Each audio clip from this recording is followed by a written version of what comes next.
Bonjour à tous, c'est Olivier Den, expert comptable. La vidéo d'aujourd'hui s'adresse plus particulièrement aux professionnels libéraux, dont je fais partie également. Pourquoi? Parce que vous avez vu passer, comme moi sur cette fin d'année, la modification de traitement de vos rémunérations. On parle d'une bombe, c'est le titre de l'article qui est consacré et que je vous partagerai à l'avenir. Alors concrètement, qu'est-ce qui nous arrive? Quand on est en CELARL, si on est gérant de CELARL, on a en fait deux casquettes. On a notre casquette de gérant de société et notre casquette de technicien, de professionnel libéral. Jusqu'à présent, pas de problème, l'intégralité de nos rémunérations était déclarée dans la catégorie des traitements et salaires, article 62 pour les plus techniciens d'entre vous, pas de problème. L'administration est venue remettre en cause ce principe sur lequel on était tous d'accord depuis des années, est venue dire non, mais en fait vous avez deux casquettes et ces deux casquettes doivent être traitées différemment. En effet, la rémunération de gérant en tant que patron de société sera traitée comme un traitement et salaire. Par contre, votre casquette de technicien de professionnel libéral,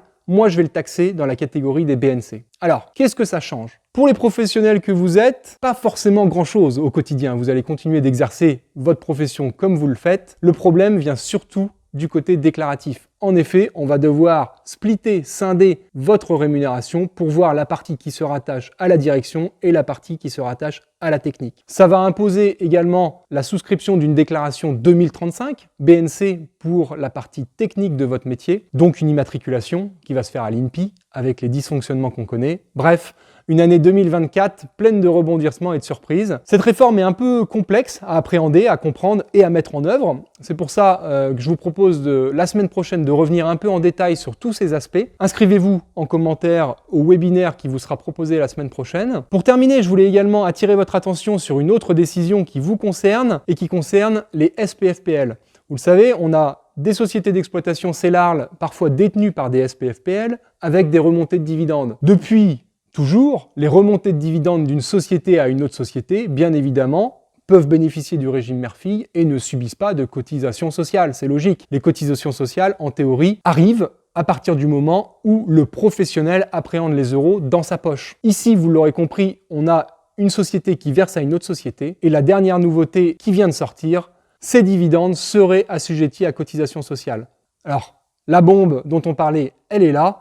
En effet, on a de nombreux montages, notamment quand on est en présence d'un emprunt pour le rachat d'une société, qui ont été pensés et chiffrés avant que cette décision ne soit prise et qui viennent potentiellement remettre en cause ces montages, puisque financièrement, les enjeux sont énormes. Donc, je vous invite la semaine prochaine à nous rejoindre au webinaire pour justement aborder toutes ces questions, voir si vous êtes impacté et voir dans quelle mesure on va pouvoir vous conseiller au mieux pour que la transition se fasse en douceur. Rendez-vous en commentaire pour vous inscrire et je vous dis à la semaine prochaine.